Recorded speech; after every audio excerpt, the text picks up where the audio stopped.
सत्संग में आने का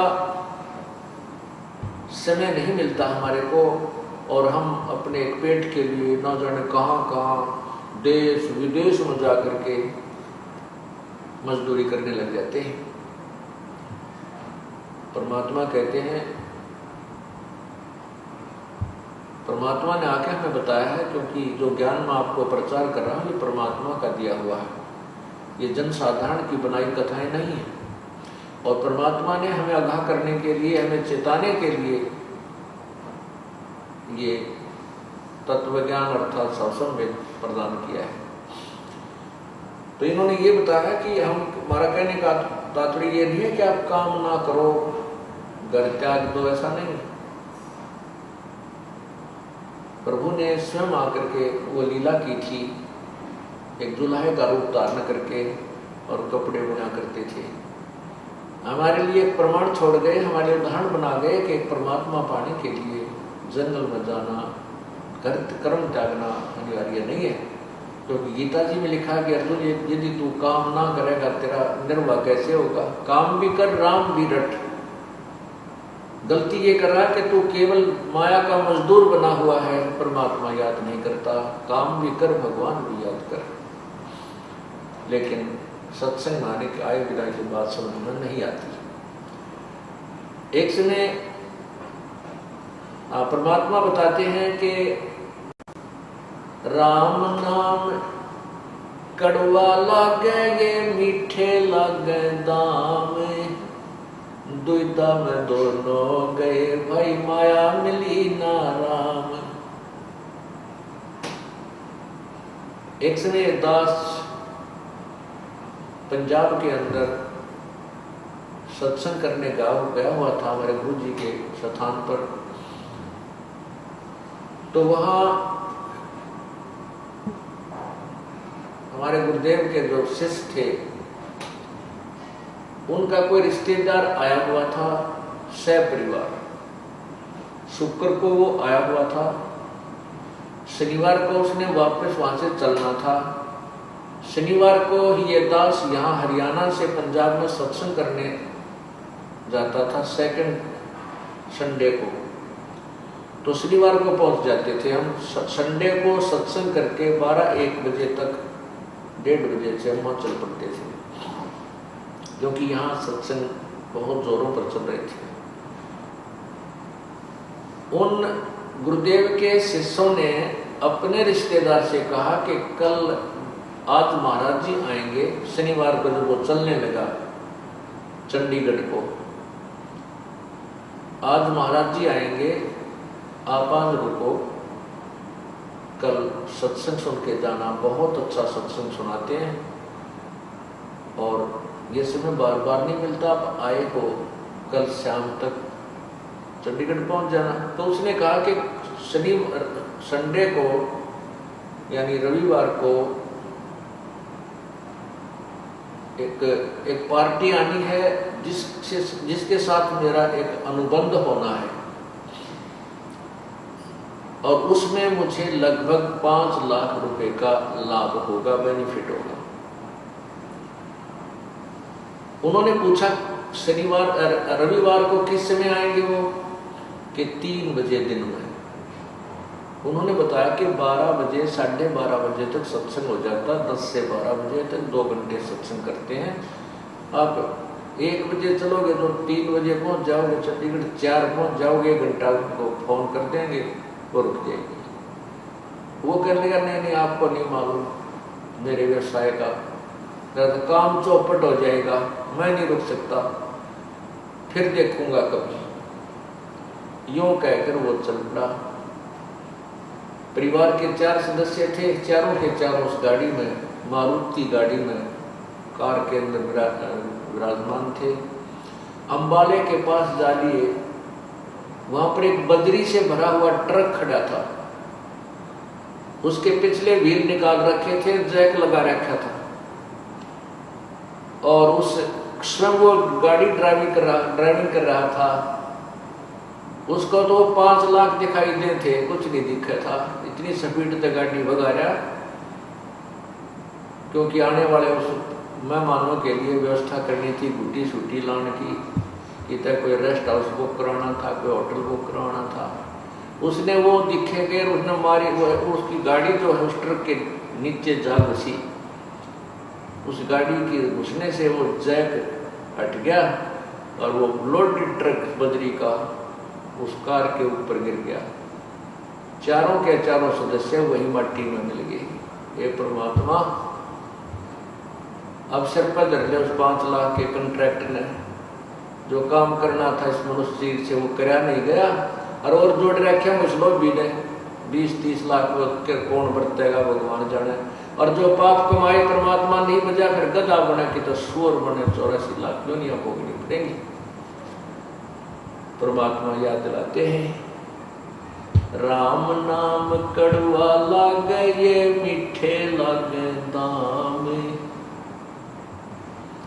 भाई दुविधा में दोनों गए, माया मिली ना राम। पुण्यात्मा, ये बात कहने सुन की नहीं है, ये कर पाड़न की है।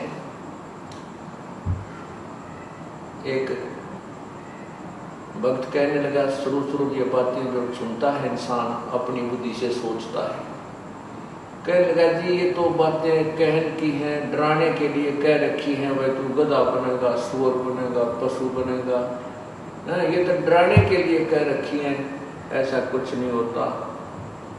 और किसने देखा है और उसको बताया कि नादान, अब कोई चोर चोरी करता है और उसको कोई बताता है कि चोरी मत कर, तुझे पुलिस पकड़ेगी, पीटेगी, काला मुंह किया जाएगा, तेरी सजा हो जाएगी। यदि वो चोर नो कहे किसने देखा है, ये तो डराने के लिए कह रहे हैं, ऐसा कुछ नहीं होता है, तो उसकी नालायकी है। वो सभी बातें उसके साथ बीतेंगी तो उसको पूर्व आगाह किया जा रहा है कि चोरी करेगा तू पिटेगा, काला मुंह करेंगे और वह फिर सजा हो जाएगी। यदि वो डर जाता है, वो डर भी है और सत्य भी है। अगर वो उस डर से डर जाता है तो बुराई से बच जाएगा, चोरी नहीं करेगा, और चोरी नहीं करेगा तो सजा नहीं होगी। जो संतों ने हमें बताया है, परमात्मा ने आकर के हमें ये तत्व ज्ञान दिया है, उस पर हमने खरा उतरना चाहिए, उसको सत्य मानना चाहिए, और उसमें डर भी है और सत्य भी है।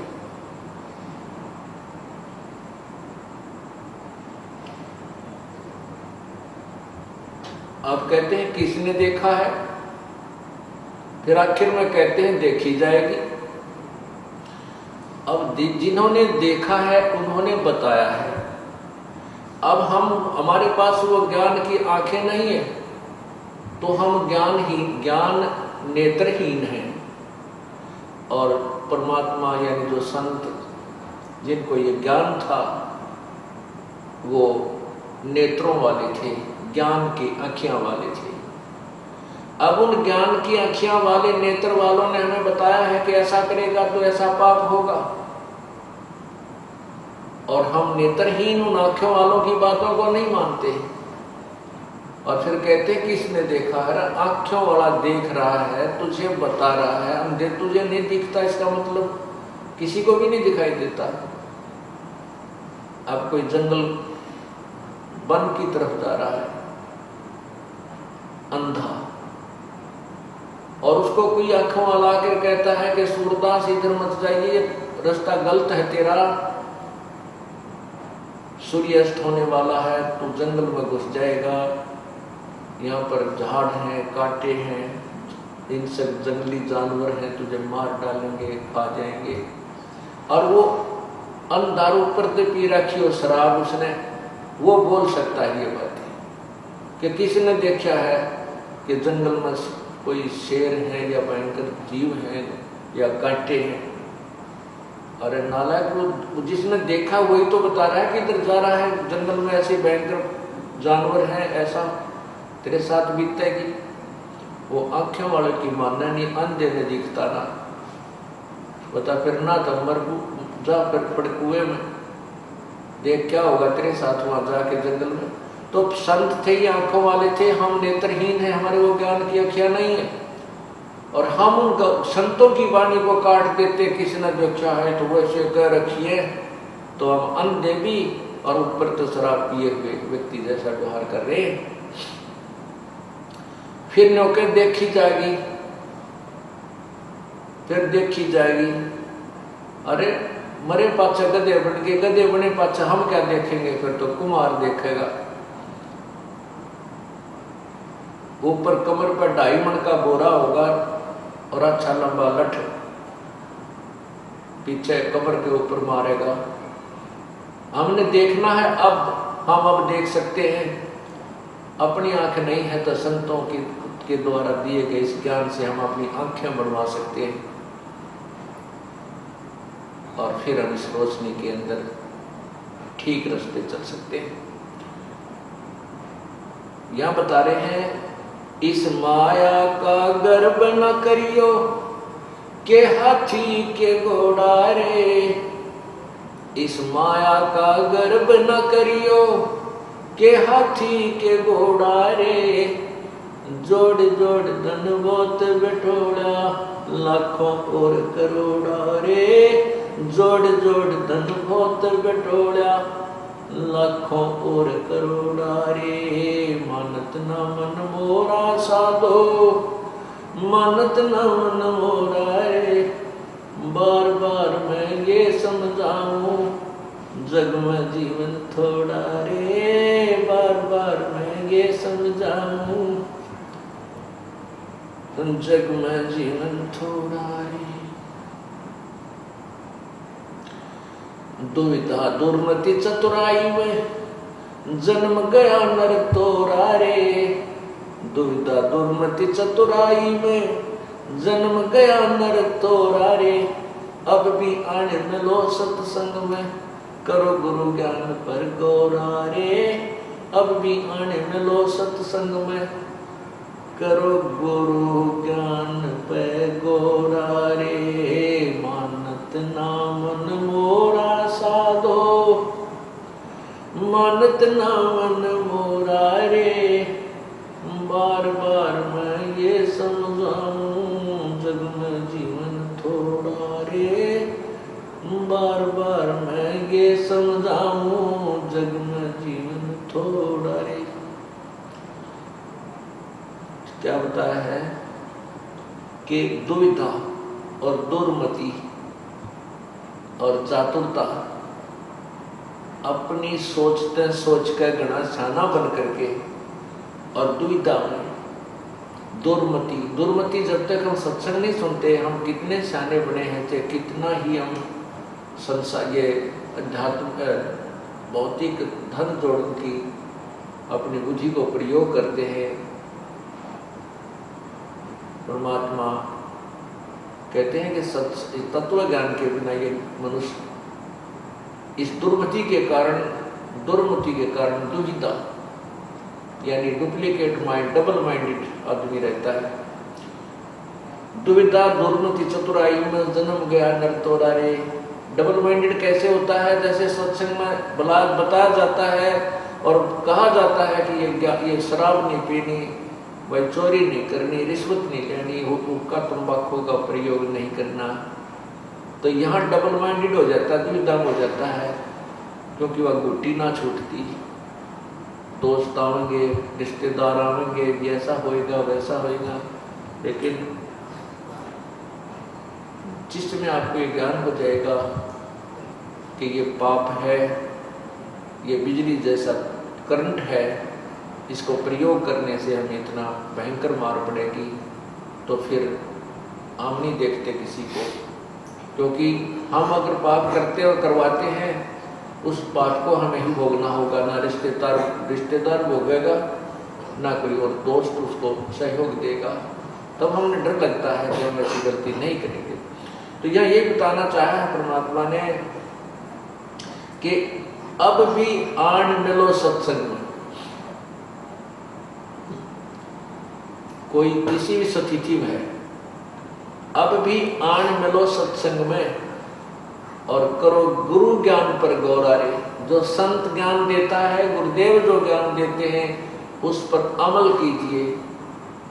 उसके ऊपर पूर्ण रूप से खरा उतर जाइए तो करो गुरु ज्ञान पे गौरारे। जो संत बताते हैं उन बातों पर ध्यान दो, तब तुम्हारा कल्याण सुनिश्चित है। इसी प्रकार बताया है कि ये संसार समझदा नहीं, कहंदा श्याम दोपहरे नू, गरीबदास ये वक्त जात है, रोओगे इस पहरे नू। ये संसार समझदा नहीं, कहंदा श्याम दोपहरे नू।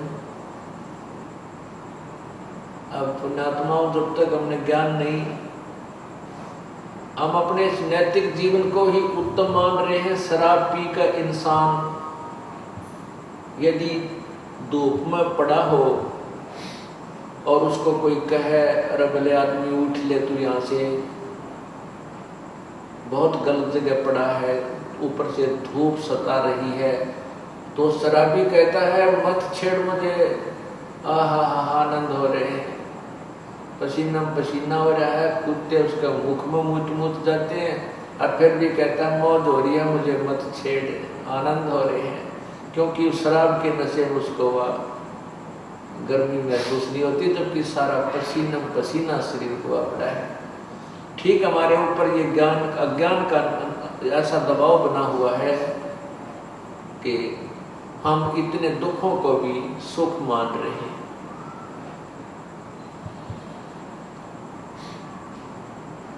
परमात्मा कहते हैं कि जैसे ये संसार समझदा नहीं, कहंदा श्याम दोपहरे नू। एक व्यक्ति के 4 लड़के थे, उसके 2 मृत्यु को प्राप्त हो गए, और एक व्यक्ति के 4 थे, 4वां मर गए। अब वो किसी रिश्तेदारी में गए हुए थे किसी की मृत्यु के उपरांत, तो वहां बतला रहे थे, वो कहने लगे भाई उसको सांत्वना देते हैं लोग, जिसके किसी के 1 पुत्र था, जिसके 3 पुत्र थे, 2 थे, 4 थे, 2 की मृत्यु होगी। तो वहां वो व्यक्ति पहुंच गया जिसके 4 थे, 4 मर गए। तो अन्य व्यक्ति कहते हैं भाई तेरा तो क्या दुख है, देख इस बेचारे के 4 पुत्र थे, 4 मर गए। तो जिसके 2 मर गए उसने सब्र कर लिया चोखा, मैं इससे तो सुखी हूं, इसके 4 थे, 4 मर गए और मेरे 2 मरे। तो परमात्मा कहते हैं ये संसार समझदा नहीं, कहंदा श्याम दोपहरे नू। हमने तुलनात्मक एक दूसरे को देखकर अपने आप को सुखी मान रखा है, या सुख नाम की चीज नहीं है। ये संसार समझदा नहीं, कहंदा श्याम दोपहरे नू। गरीबदास ये वक्त जाता रो के इस पैरे।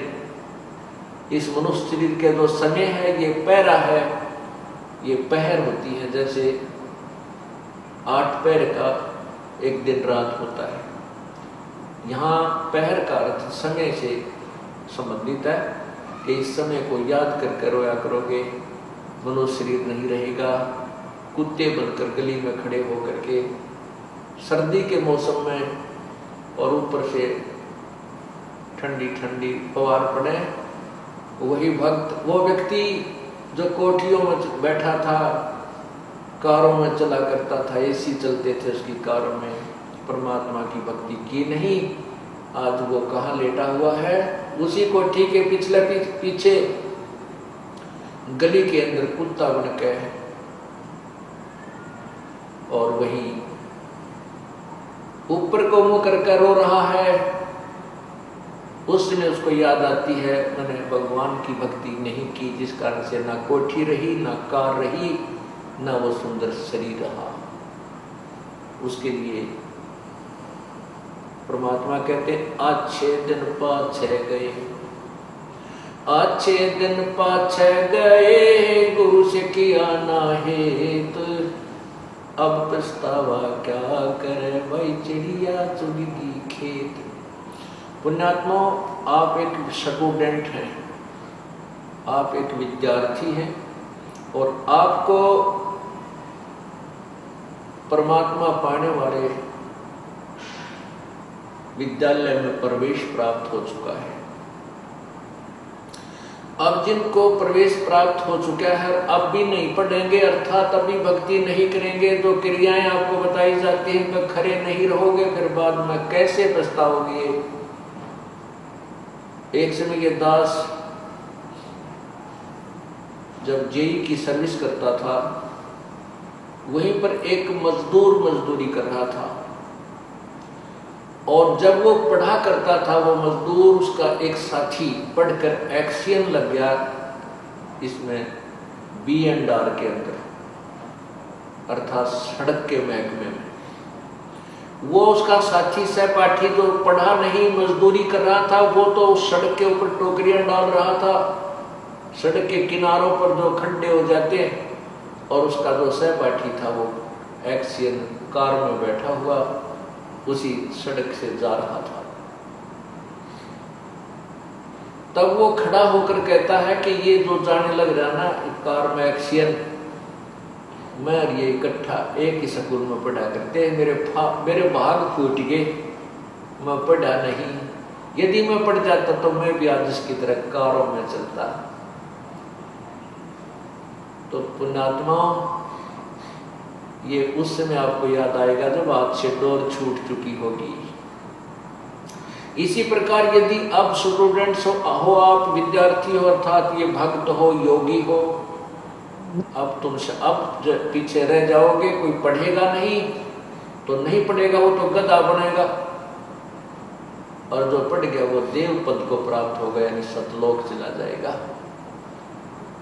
फिर बाद में वो गधा पछताएगा, देखो मेरा साथी था, ये तो पढ़ गया, अर्थात अपने सब कर्म धर्म को ठीक रख के अपनी भक्ति को सफल कर गया, आज ये सतलोक चला गया, मैं यहीं पढ़ा।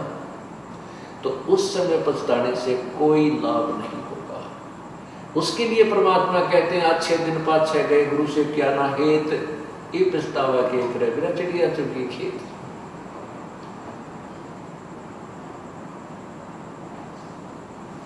अब पुण्यात्माओं, ये चोट है जो सत्संग में आत्मा को जगाती है, ये झटके हैं, ये उठा पटक है जो कपड़े को धोकर उसका मैल निकालता है, ये परमात्मा की वाणी आत्मा को चोट करती है, इस आत्मा को झंझोड़ कर रख देती है, जो यहाँ ये निश्चिंत होकर बैठ गई है कि ईब तेरा कुछ ना बिगड़े, और तुम उसमें मौज करेगी। नहीं, परमात्मा कहते तू जाने मेरी ऐसे निभेगी हरदम लेखा वरना रे।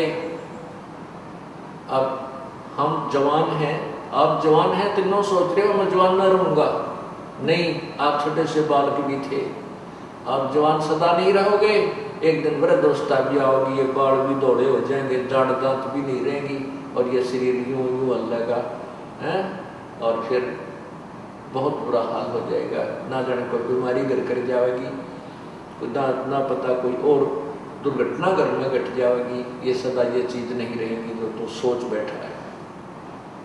शरण पड़े को गुरु संभाले, जान का बालक बोला रे, कहे कबीर तुम चरण चित रखो, जो सोई में डोरा रे। जब आप सत्संग में आ जाते हो, सत्संग में आने के बाद आप नवजात शिशु जैसे होते हो, किसी का तो आज ही जन्म होया है, किसी का कल होया होगा, किसी का 10 दिन पहले, किसी का 2 महीने पहले, किसी का साल, कोई 2 वर्ष का, कोई 4 वर्ष का। अर्थात जिस दिन आपको गुरु जी का उपदेश प्राप्त हो जाता है, उस दिन से आपका मानव शरीर प्रारंभ होता है, और जब आपको ये मानव शरीर प्राप्त होता अर्थात प्रारंभ होता है, अर्थात आपको उपदेश गुरु का मिल जाता है, तो आप भोले भाले बालक होते हो। आपके जो प्रारंभ में कुछ गलतियां आपकी हो जाती हैं, तो उनको एक भोला बालक जान के संत गुरुदेव आपको संभालते हैं, अर्थात आपकी गलतियों को क्षमा कर देते हैं, आपको मांजते हैं, धोते हैं, परमात्मा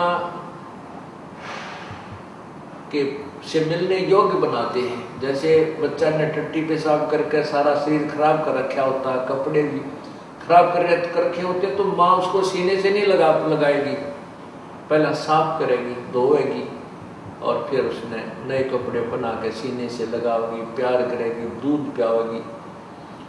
इसी प्रकार परमात्मा बताते हैं कि शरण पड़े को गुरु संभाले, जान का बालक भोला रे। आपका क्या कर्तव्य है? आपका केवल इतना काम है कि कहे कबीर तुम चरण चित राखो, जो सोई में डोरा रे। आपका इतना लगाव गुरुदेव में होना चाहिए, आपका इतना प्रेम बढ़ जाना चाहिए अपने गुरुदेव में, जैसे सुई के अंदर वो धागा डाल दिया जाता है, उसके लटकता रहता है, इधर जाओ चाहे इधर जाओ, उससे दूर नहीं होता, और वो लटका रहेगा धागा, तो वो यूजफुल होगा। तो हमारा आपका इतना ही काम है कि अपने गुरुदेव के अतिरिक्त आपके गुरुदेव अपने गुरुदेव से दूर ना होना। द्वार धनी के पड़ा रहे और धक्के धनी के खावे, कहे कबीर सो काल झक झोल ही, भाई द्वार छोड़ ना जावे। द्वार धनी के पड़ा रहे और धक्के धनी के खाव, 100 काल झकझोल ही पर द्वार छोड़ दी जा। अब जैसे ये काल ने झकझोल करा था अपने साथ, ये जो कांड हुआ क्रोधा कांड, ये काल का झकझोल था, और अत्याचारी लोगों ने अपने पाप बढ़ा लिए, और हमारे बच्चे इस ज्ञान को समझ चुके थे, इसलिए धनी के द्वार से दूर नहीं हुए। कहते हैं द्वार धनी के पड़ा रहे और धक्के धनी के खावे, 100 काल झकझोल ही पर द्वार छोड़ ना जावे। परमात्मा ने कहा कि सत मत छोड़ता सूरमा, और सत छोड़ने पत जा, सत के बांधे लक्ष्मी फेर मिलेगी।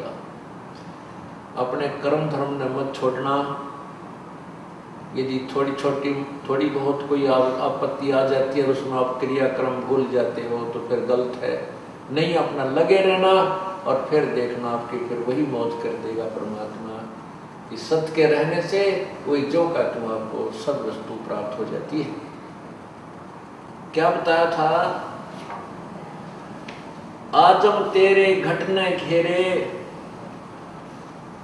तो राम कर्ण ना पावेगा। अंत समय में जो भक्तिहीन प्राणी होता है, जो परमात्मा को याद नहीं करता, पूर्ण संत से उपदेश नहीं लेता, तो मरता है। उस समय यम के दूत कुछ समय पहले आ जाते हैं उसके पास, और ये मनुष्य शरीर हमारा श्वासों से निर्धारित है, आयु जो हमारी श्वासों से निर्धारित है।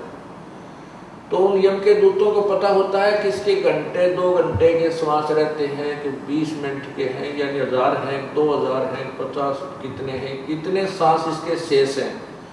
तो उस समय उसकी गर्दन बंद कर देते हैं, उसकी जुबान बंद कर देते हैं, वो बोल नहीं सकता। क्योंकि यदि अंत समय में वो भगवान ने याद कर जाए तो उसको राहत मिलती है। इसलिए भक्तिहीन प्राणी को अंत समय में परमात्मा याद वैसे तो आवे को नहीं, बिल्कुल नहीं आवा, चाहे कोई कोशिश कर लेना, क्योंकि उसने सारे उम्र में जो पाप और कुकर्म किए हैं वो उसके शरीर में इतना प्रभाव कर देते हैं, उसको याद दिलाएंगे राम नाम तो भी नहीं बोल सकता, क्योंकि तो पहले अभ्यास करना पड़ता है, तभी अंत समय में भगवान याद आता है। तो यम के दूत जब आते हैं तो उसकी जुबान बंद कर देते हैं, और फिर वो संकेतों से संकेत करता है, बच्चों को बुलाता है, ऐसे करता रहता है, वो बोल नहीं सकता, क्योंकि यम के दूतों ने उसकी गर्दन, उसके घट को अंदर से घेर लिया है। और भक्तिहीन प्राणी फिर क्या करता है? संकेतों से बोला है। अब देखो अंत समय में राम नाम उसके याद आएगा जो पहले अभ्यास कर रहा है,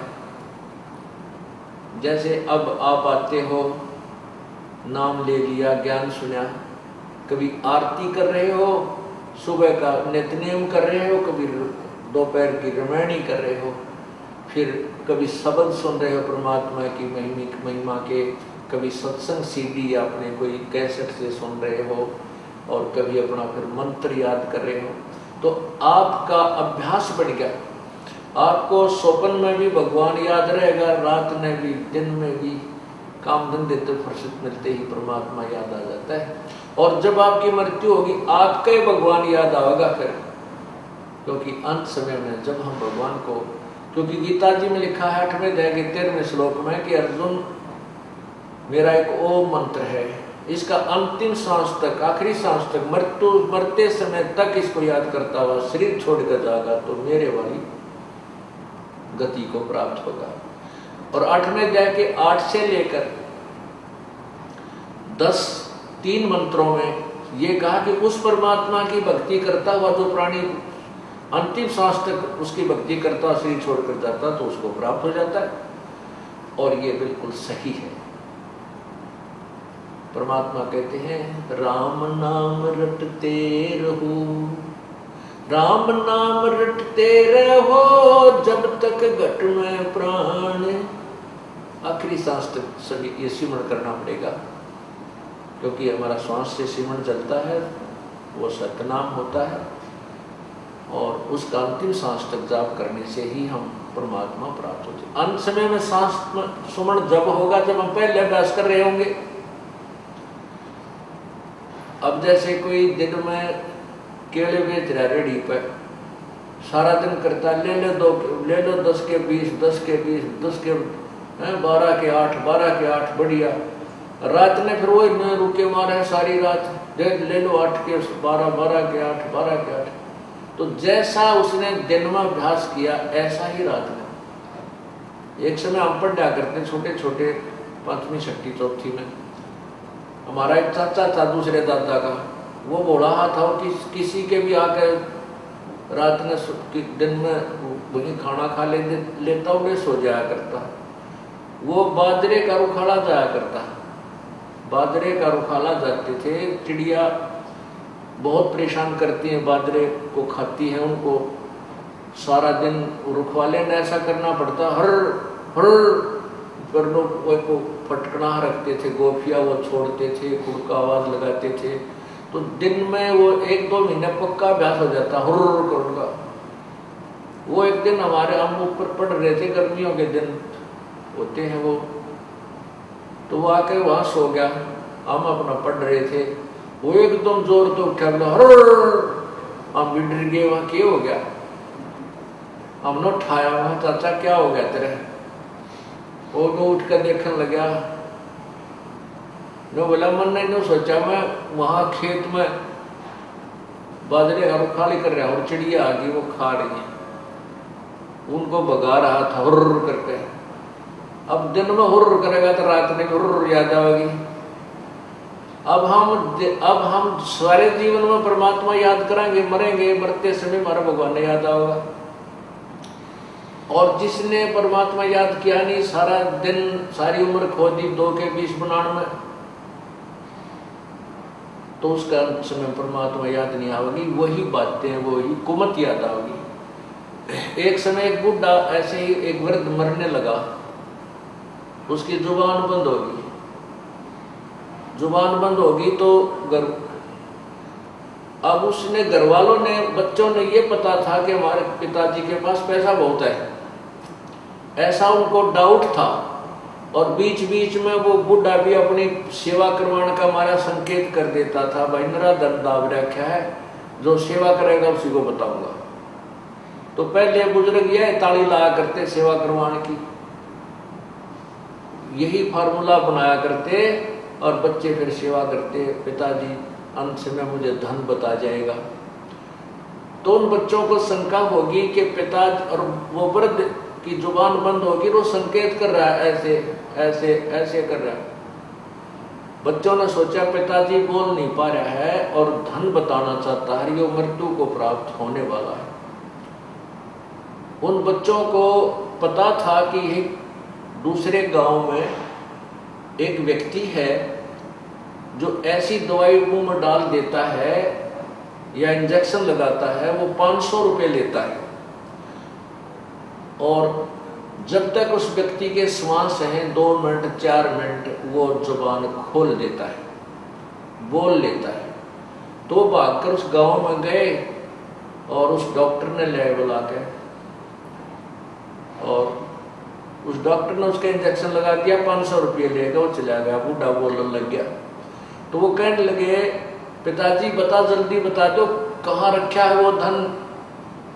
वो बुजुर्ग कहने लगा, वहाँ एक बुजुर्ग बोला रहे, वो बाछड़े ने, गांव के बच्चे ने झाड़ू खा ली, तुम कित मर गए, मेरे पास सत्यानाश करोगे, तुम ध्यान नहीं रखते। गांव के बछड़े ने झाड़ू खा ली, सारी नाश कर दिया। नो कह बूढ़ा मर गया, इतना सांस शेष रह रहा था। अब वो गाय का बच्चा कोई झाड़ू खा रहा था और बुढ़े की दृष्टि मरते समय उस पर पड़ेगी। उसके मन में यह चिंता होगी, तेरे मरने के बाद ये बच्चे नाश करेंगे, देख कति संभाल नहीं करते, और यह झाड़ू खराब कर दी बच्चे, गाय के बच्चे। अब उन दोनों बच्चों ने माथे माथ मारा, पिताजी यह 2.5 आना की झाड़ू 500 रुपये में पड़ेगी।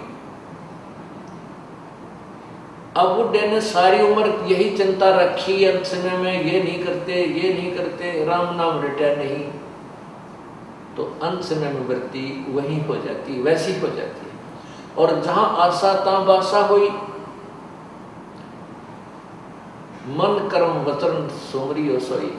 जहां आशा तां वासा हुई, मन कर्म वचन सुमरियो सोई। अब जैसे गीता जी के अध्याय नंबर 8 के 13 मंत्र में कहा कि मेरी भक्ति करेगा तो मुझे प्राप्त होगा। 8वें अध्याय के 7वें श्लोक में भी कहा कि अर्जुन तू मेरी भक्ति कर, युद्ध भी कर, मुझे प्राप्त होगा। 8वें अध्याय के 8 से 9 10 में कहा है कि उस परमात्मा, पूर्ण परमात्मा की भक्ति करेगा तो उस परम देव पुरुष परमात्मा को तो प्राप्त होगा। यानी मन कर्म वचन से, चाहे तूने इस ब्रह्म की भक्ति करनी है, चाहे पूर्ण परमात्मा की करनी है, दोनों उस जिसकी भी करेगा, मन कर्म वचन से ही करेगा। हाँ, जहां आशा ता बासा हुई, अगर आपकी आशा उस ब्रह्म में रहेगी तो ब्रह्म के लोक में रह जाएगा। आपकी अंत समय में आशा सतलोक में दृढ़ होगी तो आप सतलोक चले जाओगे। लेकिन जाओगे कमाई अच्छी कर ली होगी तभी। और जिसने कोई सी भी भक्ति नहीं करी वो कहाँ जाएगा? जैसे वो अंत समय मरते समय बच्चा में चिंता होगी, बच्चों में, अपने परिवार में ममता रह जाती है, और वही मर के फिर पशु बन जाएगा, कोई कुतिया बन जाएगी, कोई कुत्ता बन जाएगा, कोई गधा बन जाएगा, या कोई बैल बने, कोई पशु बने। एक भगत, एक व्यक्ति किसान था,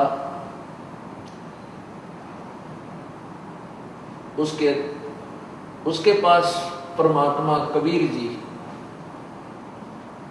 जाया करते थे साधु संत रूप में। उसको समझाते थे, भाई चौधरी साहब भक्ति कर लिया करो, जैसे विचार देते थे भक्ति करो, मानुष जन्म बार बार नहीं मिलता।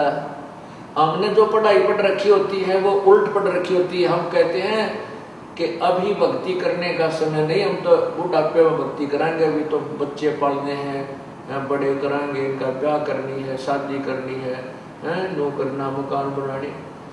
लेकिन संत बताते हैं कि भक्ति करने के लिए कोई समय का सीमा नहीं है। और क्या पता बूढ़े हो, पहले मर ले, बूढ़े ना भी हो पाओ, फिर कैसे करेंगे? तो परमात्मा समझाया करते कि भाई भगत जी तो नाम जप लो, आप भक्ति किया करो। लेकिन वो किसान कहता, बाबा जी अभी तो बालक छोटे छोटे हैं, बड़े बालक हो जाएंगे, हाँ फिर मैं आपका उपदेश ले लूँगा। अब संत को तो मालूम होता है कि ये अनजान है, एक तो इसने ज्ञान को नहीं, फिर इसकी दुर्गति होगी, तो बार बार आते रहे। जब उसने बालक ब्याह लिए, शादी कर दी, पोते भी हो लिए, परमात्मा फिर गए कि चौधरी साहब, एक किसान अब तो नाम ले ले, भक्ति कर ले। नो बोला बाबा जी छोटे छोटे पोते हैं, बच्चे खेत में काम करते हैं, इनको मैं रखता हूँ, खिलाता हूँ, हैं, और रुक जा 5-4 वर्ष और रुक जा, फिर तेरा नाम मैं जो अवश्य लूंगा। अब परमात्मा फिर गए तो 5-4 वर्ष के बाद परमात्मा उस किसान के घर फिर गए। देखा तो किसान नहीं था। बच्चों से पूछा, पिता भाई तुम्हारा पिताजी कहाँ गया? उन्होंने बताया जी 4 वर्ष हो गए पिताजी की मृत्यु होगी। प्रभु को तो पता था। वही व्यक्ति वही मर के बैल बन गया। उन्हीं की गाय के बच्चा पैदा हुआ और उन्हीं के वहां बैल बन के खेत में हल जोत रहा। हल में जोत रखा बेटे ने। अब वो परमात्मा यानी कबीर परमेश्वर वहां खेत में गए। लड़के से कहा, भाई लड़के एक बार रोकना इन बैलों को, खेत में हल में जोत रखे थे। परमेश्वर ने कहा, कबीर जी ने कहा कि एक किसान वो बैल न बोला रहा भगत यो केवन बैठा तो मैंने कितना कहा हरे राम नाम ले ले, भक्ति कर ले, देख बैल बन बैठा। आजा तुझे अब तेरा यो शरीर छुटवा दूं बैल का, तेना मार दूं और फिर तुझे मनुष्य शरीर दे दूंगा, तू भक्ति कर लिए। तो वो क्या कहता है बैल के बाबा जी तेरा दिमाग खराब हो रहा है, मैं यहाँ मर जाऊंगा, मैं बैल नहीं रहूंगा और ये बच्चे और बैल लावेंगे निकम्मा और वो बढ़िया काम करे नहीं कर, बड़का को टोटा हो जाएगा, बच्चों को घाटा आ जाएगा, तू अपना काम कर, मैंने लगा रहने दे। अब परमात्मा चले गए। 5-7 वर्ष बाद वो बैल भी मर गया। वो बैल मर गया, फिर उनके उसी घर में सर्प बन गया। अब उस सर्प बन गया तो जो पहले मनुष्य जीवन में उसने कुछ 2-4 हजार रुपये दबा रखे होंगे, तो सर्प जो है योनि में प्राप्त हो जाता वो प्राणी, तो उस धन न ढूंढता अंडाग्रह, उस घर में घूमा करता है कि मैंने यहाँ धन दाब रखा था चांदी के सिक्के। वो किसान की आत्मा सर्प बन के आया था वो धन ढूंढन। उन पुत्र वधुओं को ने देख लिया कि सांप आ गया, उन्हें आवाज लगा दी, बेटे लठ लेकर आए, उसका मारे लठ सांप के। वो मोरी में के भागता भागते गए, 1-2 लठ लगे, 4 सांकड़ी टूट गई उसकी एक हड्डी। और वो मोरी से बाहर निकल के एक झाड़ी में जाके और तड़पन लाग रहा। परमात्मा वहां फिर जा खड़े हुए कबीर जी, क्योंकि ये कहते हैं, परमात्मा कहते हैं कि जो जन हमारी शरण है ताका हूं मैं दासे, गेल गेल लाग्या फिरूं जब तक धरती आकाश। अब परमात्मा की वो कोई पुण्य आत्मा थी, किसी जन्म में उनके साथ रहे थे, भक्ति की हुई थी, उस कारण से उसको शरण में लेने के लिए सब लीलाएं प्रभु ने की। अब वहां जाकर कहने लगे रहे भगत आत्मा अब भी आजा, तो मान जा मेरी बात, आजा तुझे मनुष्य शरीर दे दूंगा और भक्ति कर लेना। तब वो सांप नो के सर्प बोला कि हे महाराज जी मेरा जीवन बचा दो, मुझे ले लो शरण में, मेरा शरीर छुटवा दो, मुझे ले लो शरण में और मैं भक्ति करूंगा। तो परमात्मा बोले भाई शरण मत आया, फिर सांकड़ी तोड़वा का आया। तो आई तो तेरा बात समझ में, पर यह हड्डी पसड़ी एक होली तेरी जब समझ में आई। अगर ये बात तो उस समय मेरी मान लेता ना तो तेरे कोई गड़बड़ नानी होती, पोते भी खिलाता और भगवान भी बच लेता। एक पंथ 2 काज होते भाई, पर यह बुद्धि काम जारी है तुम्हारी, क्योंकि तत्व ज्ञान रहा नहीं।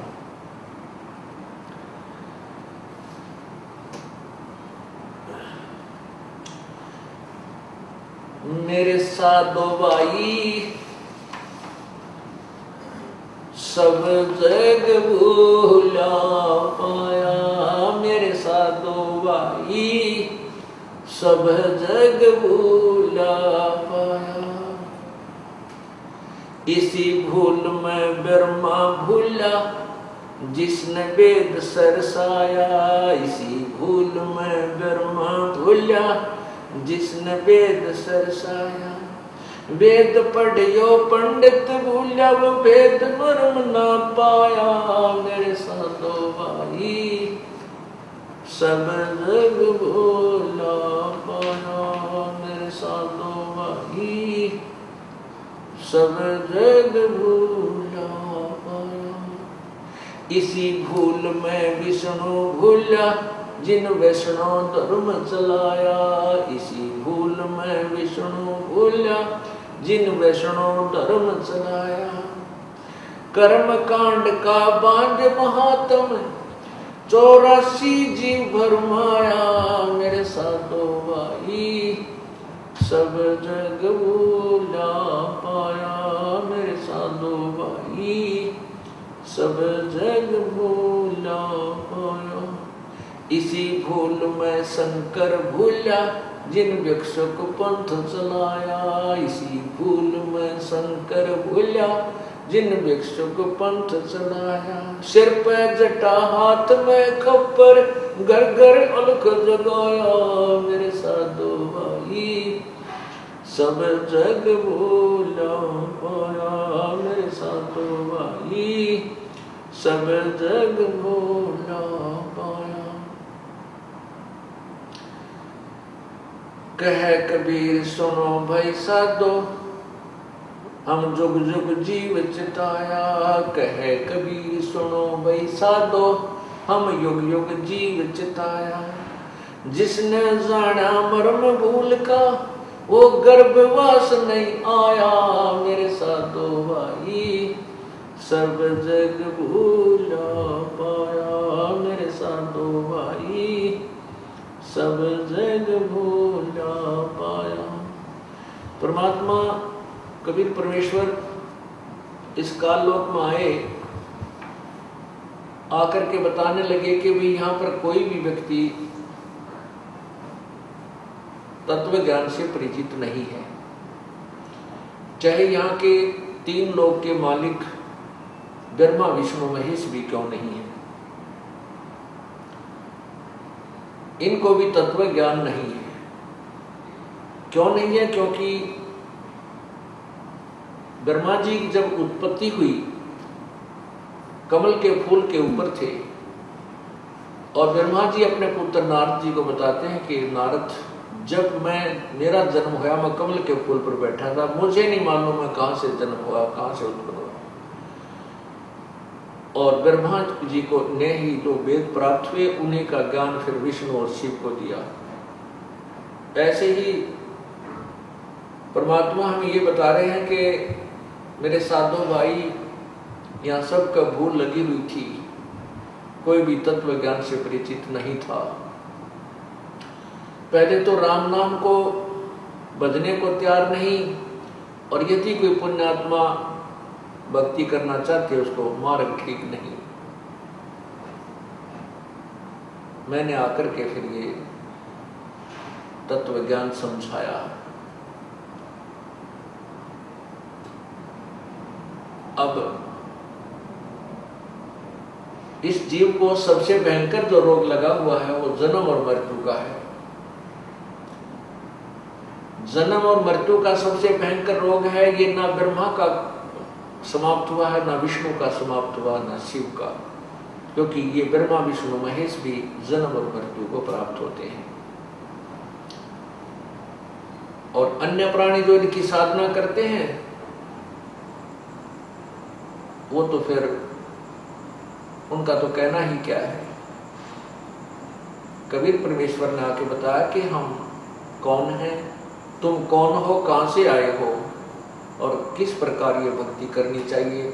अब जैसे आप संतों के सत्संग सुनते हो, वो चेतावनी की बातें तो जैसे ये दास बता रहा शायद इससे भी अच्छी आपको बता सकते हैं, आपको अच्छी प्रेरणा भी दे सकते हैं, प्रेरित भी कर सकते हैं, लेकिन संतों के पास वो तत्व ज्ञान नहीं जिससे आपका आत्म कल्याण कर सके।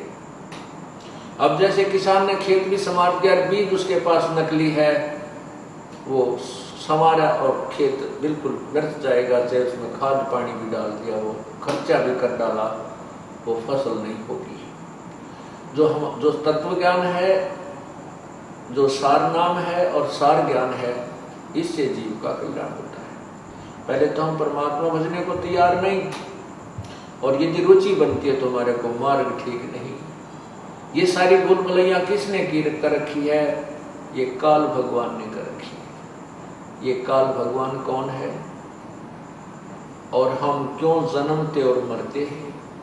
हमारा क्या उद्देश्य है? आज हमारे पास सब कुछ है, बेटा भी है, बेटी भी है, कार भी है, कोठी भी है, अच्छी संपत्ति है, और एक्सीडेंट में या अन्य किसी कारण से आज मृत्यु हो जाती है तो मेरा कुछ भी नहीं है। ये भूल भलैया क्यों डाल रखी है?